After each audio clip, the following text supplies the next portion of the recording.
raking in the raise. He's supposed to bring some back to us. George is doing an excellent job. Thank you very much. Thank you. David. Thanks, Kim. Thank you. Okay, Mark, have you got something that? No. Well, I was here to see Dan, and then I realized that I'd submitted to you and several others the 2011 annual jail statistic. I was just here to answer any questions or comments that might be on that, and I don't even know, I didn't give any heads up, so I don't even know if you have it in front of you or not, so. No, the only issue, if it's an issue, but we can't, do that. I see there's overcrowding again on certain times, weekends and things like this, but I guess you have ample space. They're not completely neglected. They sleep on a mattress on the floor or something. We have installed, there are 100 beds. Don't know how this worked out, whether it was designed this way or if it was a lucky chance the way that was built, but the jail inspector told us that due to the size of the cells, we can actually add what we call a boat. It's a device that it goes on the floor and they can sleep in it. It raises them up off the floor, which is required. And so you could theoretically house 3 inmates per cell, which gives us a total capacity, maximum capacity of 150. Okay. And generally speaking, we're well under that amount of inmates. I think the most of this past year was 120 something. That's only lasts usually a day or two. The average has been around 100 to 110, I think, without looking exactly at this report. But for the most part, we've been doing really well. And I might add, just for the media, you must understand that that's very important to the state, is how many you house in a facility that's supposed to house a certain amount. But we have taken from somewhere around 18, 20 people working on community corrections, and we got that up to about 60 or 65, and they're housed out at what was that, America Inn, or out of our facility in the old motel out here. So it wasn't really old, really, but that is working out tremendously. It also helps the judges in saying, well, you can be on community corrections, but it took care of a housing problem and got more people on that program.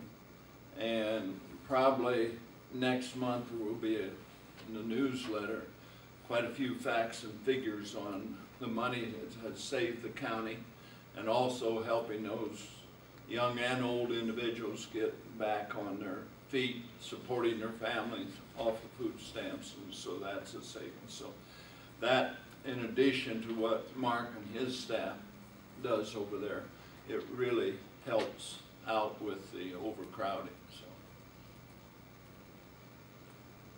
And I've got just 3 comments on the entire report. Do you have it in front of you, or no?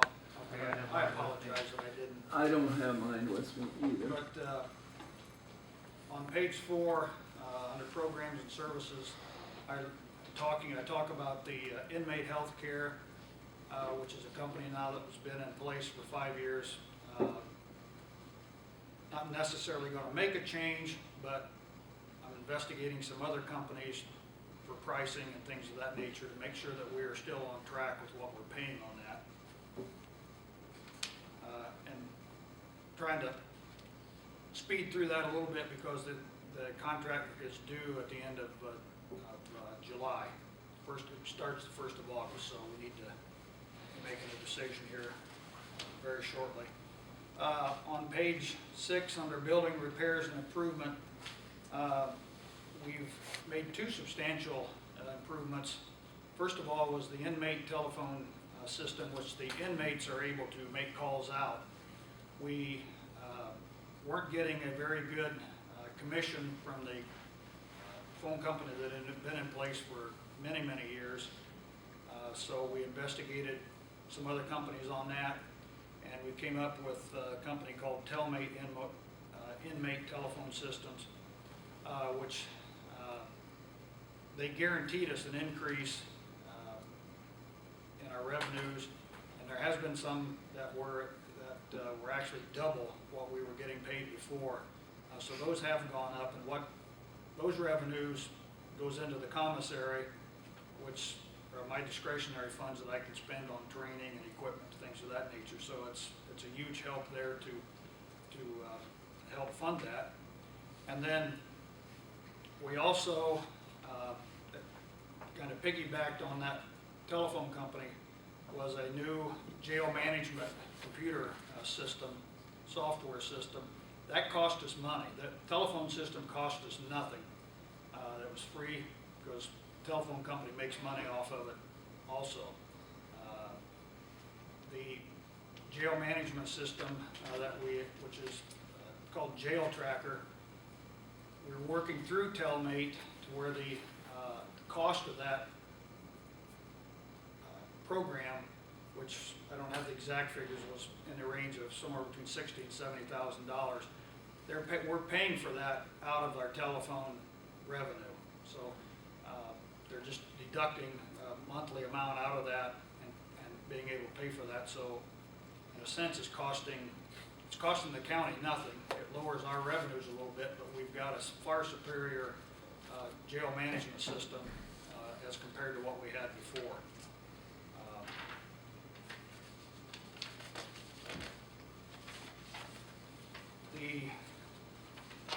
That's all pretty good news there. I'll stop there. The one thing that I listed in here,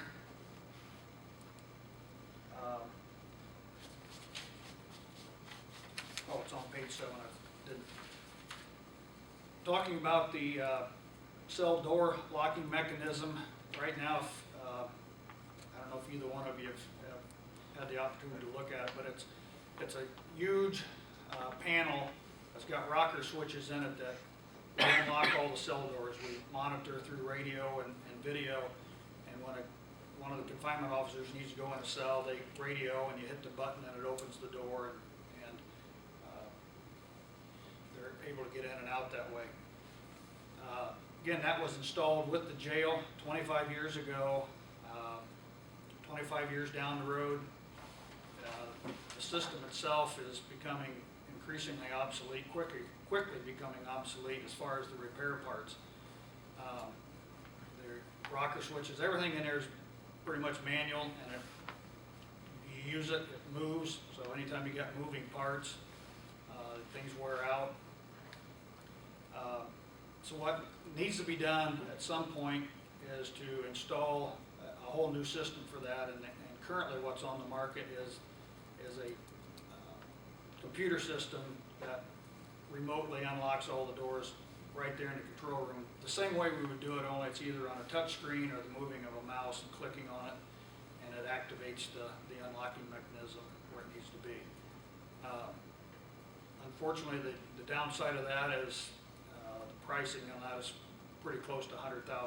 So just bringing that to your attention again, that someday that's going to have to be addressed, and I know that we've talked about it before, whether we try to set funds aside or just wait until the day that we need it and go with it that way. So just wanted to share those points with you, and again, answer any questions. Are there any grants available for that? Or is that pretty well dried up? I have never been able to find any of the grants and looking through those and looking to try to find something that specifically was that narrow. Too many times it involves equipment, homeland security, and as you can, I'm sure you're well aware of, the red tape and the things you got to tag along with that makes them almost where they don't apply. So that's not to say there wouldn't be something out there, but Sure. I haven't found it yet. Now, is that something that Lori would be? Lori Shipman might be able to help us out on that. Yeah. She's doing our, Somebody Kind of that's our more research. attuned to doing that. She might be a great one to Sure. Work with on that. Mark, if this system, and I think it's the one you pointed out to us when we took a tour of the jail about a year ago. If this system goes down, how would we have to unlock the cell doors and things, manually or what? Everything would be manual with just the old large brass keys, Okay, which, you know, we wouldn't be dead in the water, but it would be a huge inconvenience. I think this is the correct time. We had Mr. Barrett here, the chairman of the council, and tomorrow when George makes his commissioner's report to them, I would ask that you two not appropriate the money, but put the rest of the council, and this is something in the future we need to look down the road. Appreciate it, John, very much, and George, if you would, so it doesn't boom, hit us next, because if it goes down, we never know when that would be. Yeah. But start to think about maybe we want to put 20,000 back this year or something, so that we can have the money when it's available. That's kind of been the line of thinking Yeah, for several years now, okay. But how much have we put back? so zero that I have. Okay. But if you would, I'd appreciate it very much, John and George. Sure. Get them thinking about it. Thank you. Bart, That's it. one more question I've got Yes. for you. You were talking about, you know, our increasing revenue for the jails, the phone. Is it increase the cost for the inmate at the same time on that program? Actually, no. This company, the costs remain virtually the same as they did over the previous company, but they have different built-in incentives. Number one, when a person is brought in, they are given, I can't remember, it's either 5 or 10 minute free phone call. So they're able to call mom, dad, somebody, and get money put onto their account right away, or they're given different contacts for it. That's how the income is increased, is because they're able to do the increases that way. They also installed a kiosk in our, not only in the lobby, but also where we're able to take back through the jail when the inmates want to order commissary out of our general store, if you will, all sorts of different items. They're able to do that, streamline that, not necessarily raised our revenues, but the kiosk out front makes it so much easier for the public now to walk in. They don't have to come to the window with a credit card or cash. They can put it right in.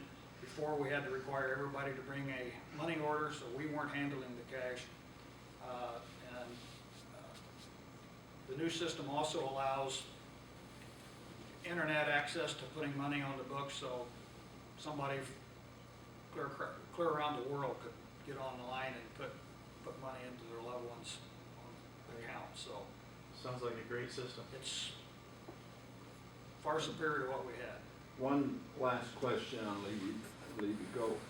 Did we not, refresh my memory on this video system, did we ever get that put in where if we have a prisoner in Kentucky and the judge wants to talk to him, rather than go and get them, we can just video that back and forth? Was that ever completed? That was never completed. It's kind of gone to sleep. The whole project has kind of gone to sleep. I'm not exactly sure why. But there was a memo that came through from Judge Fall, who is very experienced at using it from his military tours, and he's very much in favor of it. And through his memo indicated he wants to get that resurrected and get back on track on it. So How many transfers do you average? I know it was on that slip. Transfers do we average per month or week or whatever you have? long distance. Yeah. With gas of what we have to pay for it now. Probably long distance ones, maybe one a week. But Long distance being over 100 miles. yeah, Okay. we do several around the surrounding counties and things of that nature. But not every one of those would qualify for a video conference. It all depends on what the hearing or the court case would be. Obviously, if the judge says the inmate's got to be there in front of him, the video system wouldn't make any Yeah. difference on that. Thank you, Mr. Chairman. Thank you, Mark, we appreciate it.